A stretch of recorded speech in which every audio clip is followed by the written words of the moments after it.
অজয় দেবগনের অবস্থাটা ভাবুন, একদিকে সন অফ সর্দার 2 রিলিজ হয়েছে বাট কোনো বাজ নেই, অপরদিকে তার আপকামিং প্ল্যান শয়তান 2, সেখানে আঁচলা দেওয়ার জন্য ভার্সের হিন্দি ট্রেলার মেকার্সটা ড্রপ করে দিয়েছে। হাই, আমি রূপম। এখন কথা হবে আপকামিং দুটো কাজের ট্রেলার নিয়ে। প্রথমে কথা বলবো আমরা শয়তান, যে ছবিটার রিমেক, মানে যাদের শয়তান ভালো লেগেছিল, ভার্স সেই গুজরাটি ছবিটার পার্ট 2 এর আজকে ট্রেলার ড্রপ করা হয়েছে। এবং আমি বলবো আপনাদের, যদি আপনাদের শয়তান ভালো লেগে থাকে একবার গিয়ে ভার্স দেখুন, ভার্স ভয়ানক। তো ভার্স 2 যে কি হতে চলেছে তার জাস্ট হিন্ট এটা, এবং 2 মিনিটের কম ডিউরেশনের ট্রেলার জাস্ট আপনাকে কাঁপিয়ে দেয় ভেতর থেকে যে ভাই এর মধ্যে তো ওরকমভাবে কিছু দেখানোই হচ্ছে না ভয়ের, তা সত্ত্বেও এটা কতটা ভয়ানক। আটটিওর গল্পটা শুরু হচ্ছে এরকমভাবে, ওই যে মেয়েটি যাকে টার্গেট বানিয়েছিল অ্যান্টাগনিস্ট, তার স্কুলে প্রত্যেকটা মেয়ের কাছে একটা মেসেজ আসছে একজন আঙ্কেলের দ্বারা যে অ্যান্টাগনিস্ট কোথায় তাকে খুঁজে বার করতে হবে, না হলে এরা প্রত্যেকে এমন কিছু কাজ করবে যেটা ভাবনার বাইরে। এবং অনেকগুলো মেয়ে ছাদ থেকে ঝাঁপ দেয়। তারপরে বিষয়টার মধ্যে আসে একটা মেসেজ, এবং এই যে খোঁজ শুরু হয় একটা করে মেসেজ কিছুক্ষণ পর পর, এবং এমন কিছু ঘটনা ঘটে যেগুলো মাথা খারাপ করে দেবে। বাসের মধ্যে হামলা করছে, রাস্তায় লোকেদের ওপরে হামলা করছে, একের পর এক মানুষ মারা যাচ্ছে, এবং এরা উন্মাদের মতো করছে যেন কেউ এদের কন্ট্রোল করছে।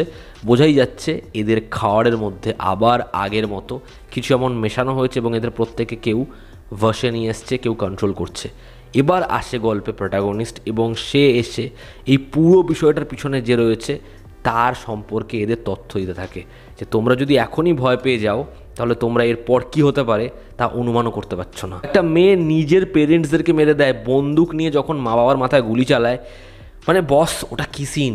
বা যখন পেট্রোল পাম্পটা ব্লাস্ট করে, বা ওই গাড়িটা যেরকমভাবে চায়ের দোকান, ছোটো ছোটো দোকানগুলো হয় সেটার উপর উঠে যায়, রাস্তায় ফুটপাতে মানুষ শুয়ে রয়েছে, ইট দিয়ে মাথা থ্যাতলাচ্ছে, নিজের হাতের শিরা কাটছে, ওই সিকোয়েন্সগুলো যা দেখিয়েছে বস সেগুলো ভয়ানক। এবং যখন যাচ্ছে অ্যান্টাগনিস্টের কাছে, ওকে যে ওই আন্ডারগ্রাউন্ডে বন্দি করে রেখেছিল, যে তোমার মতো আর কতজন রয়েছে, ও শুধু হাসে। এবং তারপর যখন একদম এন্ড নোটে আরিয়াকে, ওই মেয়েটাকে রিভিল করা হয়, মেয়েটার যেরকম লুক দিয়েছে, এবং এখনও কোথাও একটা গিয়ে ওকে ভার্সের মধ্যেই কি রেখেছে না, এই শেষ করতে পারবে অ্যান্টাগনিস্টকে। যাই হোক, এই 2 মিনিটের কম ডিউরেশনের ট্রেলার জাস্ট মারাত্মক লেভেলের হাই দিচ্ছে, প্রত্যেকে যেরকম পারফরমেন্স দিচ্ছে, এবং যেখান থেকে অ্যান্টাগনিস্ট প্রোটাগনিস্ট দুজনে আসে তাদের আগে যে বিল্ড আপটা দিয়েছে জাস্ট সলিড। তারা বেশি কিছু রিভিলই করেনি, কিন্তু যেটা রিভিল করেছে সেটা ভয়ানক।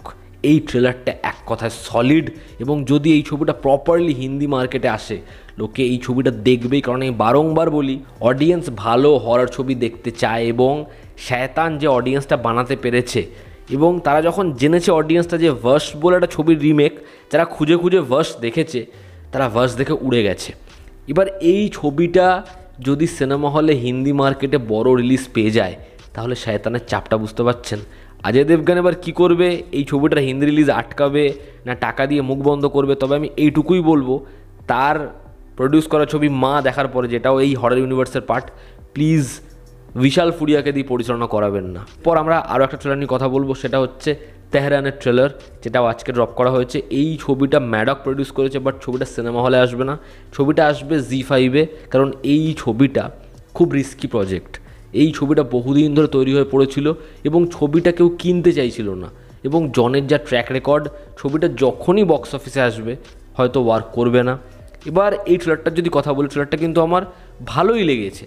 তবে আমার একটাই বক্তব্য, জন আব্রাহাম পরপর একই রকম ক্যারেক্টার প্লে করছে, ফলে অডিয়েন্সের না তাকে দেখলে সে আরেকটা চরিত্র পৃথক করছে, আগেরটার থেকে আলাদা করছে, এটা মনে হয় না। মনে হয় যেন একই রকম সে অভিনয় করে যাচ্ছে, একই রকম যেন ক্যারেক্টার পাচ্ছে। এই ট্রেলারটার মধ্যে যে এনার্জি, যে অ্যাকশান সিকোয়েন্স, যেরকম ভিজুয়ালস রয়েছে, সেটা ভীষণ প্রিমিয়াম, সেটা দেখে খুব ভালো লাগছে। আমাদের এখানে যেমন একটা ব্যয়বহুল ছবি ওয়ার 2 এর মতো ছবি আসে, সেখানে অ্যাকশান সিকোয়েন্স দেখলে মনে হয় কেন এত ফেক, কেন এত মেকি। কিন্তু এখানে তেহরানের মতো একটা ছবি, যার বাজেট বিশাল তো নয়, সেই ছবির অ্যাকশান দেখলে মনে হয় বস কি অ্যাকশান ডিজাইন করেছে। এর যে প্লটটা, সেটা হচ্ছে ভারতবর্ষের বিভিন্ন জায়গায়, 3টে জায়গায় মূলত ব্লাস্ট হচ্ছে, এবং ওপেনিং যে সিকোয়েন্সটা ওই ব্লাস্টের মধ্যে থেকে যাচ্ছে, সেটা দারুণ লাগে দেখতে। ওই যে পুরোপুরি জায়গাটাকে পজ করেছে, এরকম ধরনের সিকোয়েন্স আমরা বহু ছবিতে দেখেছি, ইভেন বাংলাতেও দেখেছি কবির ছবিটায়। তবে সেটা স্টেজিং ভীষণ ভালো। এবার এই ব্লাস্টগুলোর ইনভেস্টিগেশন করছে জন আব্রাহামের ক্যারেক্টার এবং সে একটা সূত্র খুঁজে পাচ্ছে। এবার তার কাছে তার দেশ আগে না নিজের যে জব সেটা আগে। এবার তার যে ডায়লগটা, যখন আমরা কাজ করা শুরু করি তখন সমস্যা, যখন করি না তখন সমস্যা। এবার এই চরিত্রটা আলটিমেটলি কোথায় যাচ্ছে, এরকম একটা ফিয়ারলেস ক্যারেক্টার এবং হার্ডেলস হিসাবে কী কী আসছে। তো ট্রেলারটা ভীষণ গ্রিপিং, এনার্জেটিক, অ্যাকশন সিকোয়েন্সেস দেখতে হেভি লাগছে, ব্যাকগ্রাউন্ড স্কোরটা যেরকমভাবে যাচ্ছে সেটা মস্তি দিচ্ছে, জনকেও ভালো লাগছে। বাট ওই যে বললাম, ভ্যারিয়েশন পাই না, দেখলে মনে হয় যেন একই রকম ক্যারেক্টারে প্লে করছে সে।